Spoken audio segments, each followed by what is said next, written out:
الفاظ میں، انداز میں عیسیٰ علیہ السلام نے اپنی امت کی سفارش بھی کر دی کہ اگر تو عذاب دے تو تیرے بندے ہیں، یعنی اب بندے تیرے ہیں تو معاف کرنا زیادہ بنتا ہے، اور پھر اگر تو معاف کرے تو تجھے کون پوچھنے والا ہے۔ ابو ذر رضی اللہ عنہ بیان کرتے ہیں کہ ایک رات رسول اللہ صلی اللہ علیہ وسلم ساری رات صبح تک اس آیت کو نماز میں پڑھتے رہے، ان تعذبہم فانہم عبادک وان تغفر لہم فانک انت العزیز الحکیم۔ ابو ذر کہتے ہیں میں نے صبح رسول اللہ صلی اللہ علیہ وسلم سے پوچھا کہ آپ اس آیت کو ساری رات پڑھتے رہے، یہاں تک کہ اپنے رکوع اور سجدے میں بھی، تو آپ نے فرمایا اس آیت کو بار بار پڑھ کر میں نے اللہ سے شفاعت کی التجا کی تھی اور اللہ نے میری التجا قبول کر لی ہے۔ میری امت میں سے جو شخص بغیر شرک کی حالت میں مرے گا اس کو میری شفاعت نصیب ہوگی۔ قال اللہ، اللہ فرمائے گا یہ وہ دن ہے کہ سچوں کو ان کا سچ نفع دے گا۔ کتنا سچ بولتی ہیں ہم۔ ان کے لیے باغات ہیں جن کے نیچے سے نہریں بہتی ہیں، ان میں ہمیشہ رہنے والے ہیں، ہمیشہ۔ اللہ ان سے راضی ہو گیا اور وہ اللہ سے راضی ہو گئے، یہی بہت بڑی کامیابی ہے۔ اللہ ہی کے لیے آسمانوں اور زمین کی بادشاہی ہے اور اس کی بھی جو ان میں ہے، اور وہ ہر چیز پر پوری طرح قادر ہے۔ اس خوبصورت پیغام کے ساتھ سورہ المائدہ مکمل ہوئی۔ پوری توجہ کے ساتھ اب ہم سورۃ الانعام پڑھتے ہیں۔ یہ مدنی صورت ہے اور یہ ان 5 صورتوں میں سے ہے جن کا آغاز الحمدللہ سے ہوتا ہے۔ الحمدللہ کی بڑی شان ہے۔ اور وہ کون کون سی 5 صورتیں ہیں؟ سورۃ الفاتحہ، سورۃ الانعام، یہ سورۃ الکہف، سورہ سبا، سورہ فاطر۔ یہ صورت اسلام کے بنیادی عقائد، توحید و آخرت وغیرہ کے ثبوت اور مشرکین اور اہل بدعت کے رد کے دلائل پر مشتمل ہے۔ بسم اللہ الرحمن الرحیم۔ الحمدللہ، سب تعریف اللہ کے لیے ہے جس نے آسمانوں اور زمین کو پیدا کیا اور اندھیروں اور روشنی کو بنایا۔ پھر بھی وہ لوگ جنہوں نے کفر کیا اپنے رب کے ساتھ برابر یعنی شریک ٹھہراتے ہیں۔ وہی ہے جس نے تمہیں حقیر مٹی سے پیدا کیا، پھر ایک مدت مقرر کی اور ایک اور مدت اس کے ہاں مقرر ہے یعنی اٹھنے کی، پھر بھی تم شک کرتے ہو۔ اور آسمانوں میں اور زمین میں وہی اللہ ہے، تمہارے چھپے اور تمہارے کھلے کو جانتا ہے اور جانتا ہے جو تم کماتے ہو۔ وَمَا تَأْتِيهِم مِّنْ آیَةٍ، اور ان کے پاس ان کے رب کی نشانیوں میں سے کوئی نشانی نہیں آتی مگر وہ اس سے منہ پھیرنے والے ہوتے ہیں۔ فَقَدْ كَذَّبُوا بِالْحَقِّ لَمَّا جَاءَهُمْ، بس بے شک انہوں نے حق کو جھٹلا دیا جب وہ ان کے پاس آیا، تو ان قریب ان کے پاس اس کی خبریں آ جائیں گی جس کا وہ مذاق اڑایا کرتے تھے۔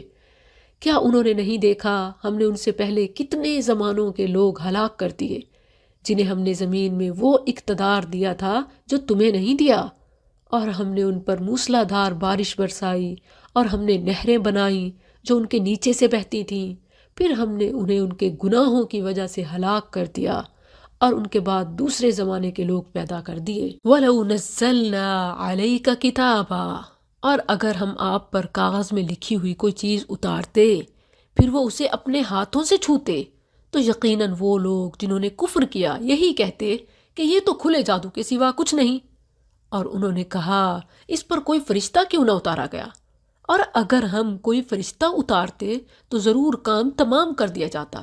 یعنی فرشتے ایسے ہی نہیں اترتے، پھر انکار پر عذاب بھی ساتھ لاتے ہیں، پھر انہیں مہلت نہ دی جاتی۔ اور اگر ہم اسے فرشتہ بناتے تو یقیناً اسے آدمی بناتے، اور ضرور ان پر وہی شبہ ڈالتے جو وہ اپنے آپ پر اور دوسروں پر ڈال رہے ہیں۔ یعنی اگر ان کے مطالبے پر ہم فرشتہ بھیجتے تو اسے تو یہ دیکھ نہ سکتے، پھر اسے بھی انسانی شکل میں ہی بھیجتے، دوبارہ یہ یہی اعتراض کرتے۔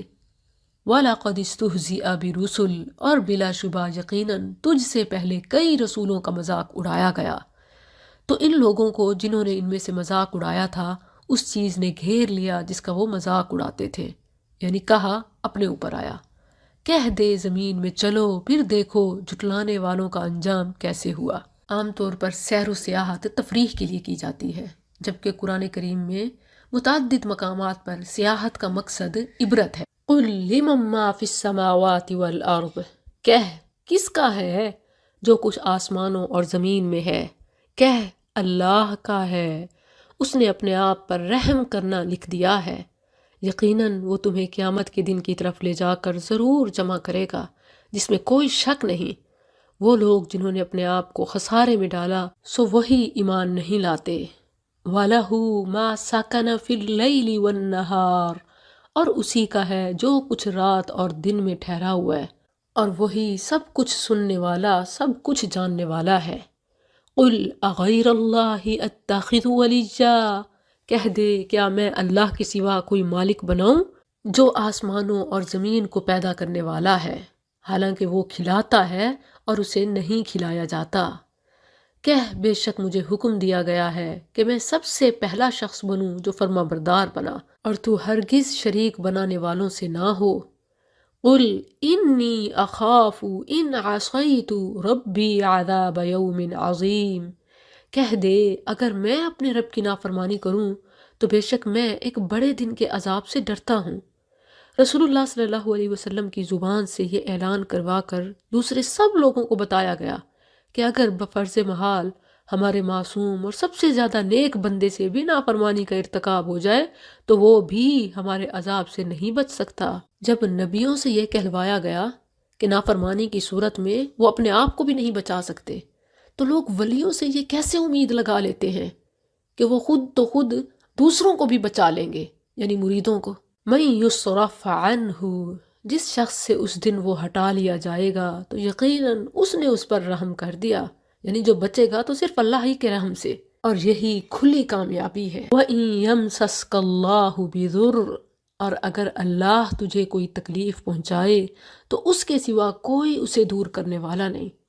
اب دیکھیں، لوگ کہتے ہیں فلاں کی بندش، فلاں دشمن، فلاں رشتہ دار، فلاں ہمسایہ، اور پھر دوسرے لوگوں کے ہی پاس جا رہے ہوتے ہیں کہ وہ بندش کھولے۔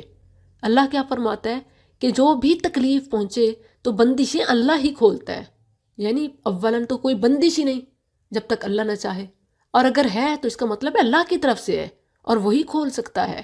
رب سے تعلق مضبوط بنانے کی ضرورت ہے۔ وَإِن يَمْسَسْكَ بِخَيْرٍ، اور اگر وہ تجھے کوئی بھلائی پہنچائے تو وہ ہر چیز پر پوری طرح قادر ہے۔ رسول اللہ صلی اللہ علیہ وسلم ہر نماز کے بعد اسی بات کا اعتراف کرتے، لا الہ الا اللہ وحدہ لا شریک لہ، یہ مکمل بھی اور اتنا بھی۔ پھر اللہم لا مانع لما اعطیت، اللہ جسے تو نوازے کوئی روکنے والا نہیں، کسی کی کیا مجال، ولا معطی لما منعت، ساری دنیا مل کر کچھ نہیں کر سکتی اگر تو روک لے، ولا ينفع ذا الجد منك الجد، کسی کے کوئی اثر و رسوخ تعلقات کام نہیں آتے۔ وهو القاہر فوق عباده وهو الحکیم الخبیر، اور وہی اپنے بندوں پر غالب ہے اور وہی کمال حکمت والا، ہر چیز کی خبر رکھنے والا ہے۔ کہہ کون سی چیز گواہی میں سب سے بڑی ہے؟ کہہ اللہ میرے درمیان اور تمہارے درمیان گواہ ہے، اور میری طرف یہ قرآن وحی کیا گیا ہے تاکہ میں تمہیں اس کے ساتھ ڈراؤں اور اسے بھی جس تک یہ پہنچے۔ کیا بے شک تم واقعی گواہی دیتے ہو کہ بے شک اللہ کے سوا کچھ اور معبود بھی ہیں؟ کوئی پروف ہے؟ فلاں کو اللہ نے یہ سند دے رکھی ہے کہ وہ جس کو چاہیں جتنوں کو چاہیں چھڑا لیں یا نواز دیں؟ قل لا اشہد، اے نبی آپ کہہ دیجئے کہ میں یہ گواہی نہیں دیتا۔ قل انما ہوا الہ واحد، کہہ دے وہ تو صرف ایک ہی معبود ہے، اور بے شک میں اس سے بری ہوں جو تم شریک ٹھہراتے ہو۔ وہ لوگ جنہیں ہم نے کتاب دی وہ اسے پہچانتے ہیں جیسے وہ اپنے بیٹوں کو پہچانتے ہیں۔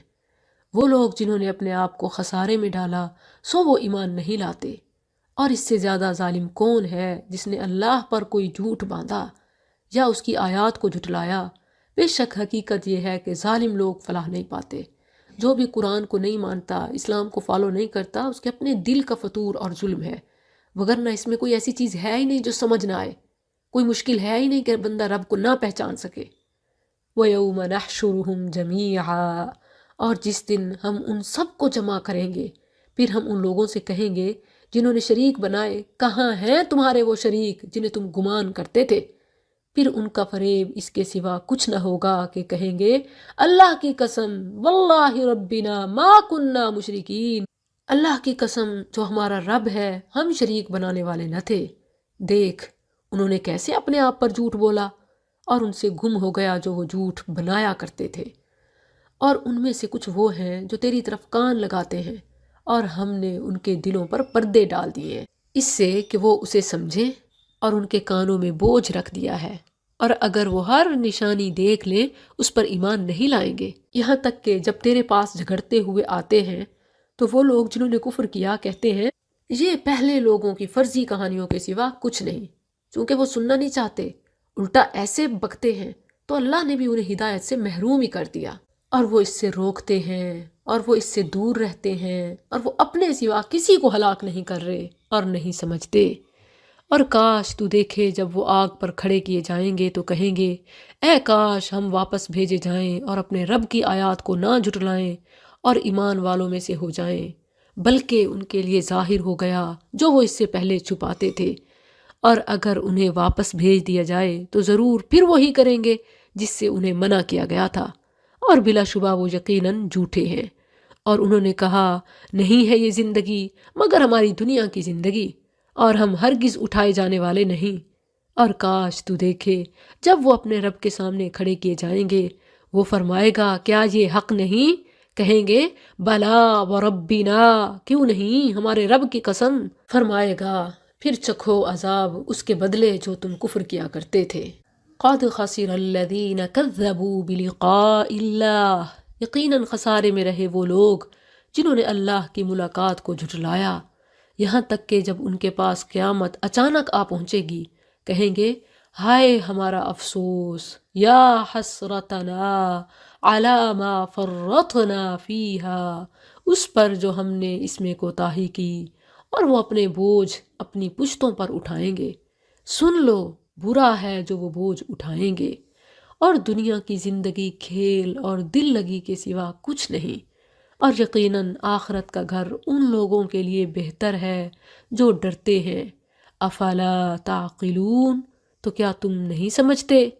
بے شک ہم جانتے ہیں کہ بے شک حقیقت یہ ہے کہ یقیناً تجھے وہ بات غمگین کرتی ہے جو وہ کہتے ہیں، تو بے شک وہ تجھے نہیں جھٹلاتے، اور لیکن وہ ظالم اللہ کی آیات ہی کا انکار کرتے ہیں۔ رسول اللہ صلی اللہ علیہ وسلم کو تو کفار و مشرکین صادق و امین مانتے تھے، اختلاف تو انہیں اللہ کی آیات اور توحید پر تھا۔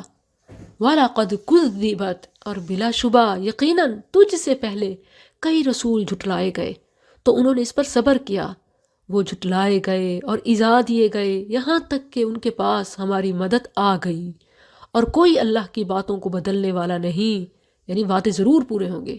اور بلا شبہ یقیناً تیرے پاس ان رسولوں کی کچھ خبریں آئی ہیں، یعنی آپ کے سامنے تو نبیوں کی موٹیویشنل سٹوریز ہیں، پھر آپ پریشان نہ ہو۔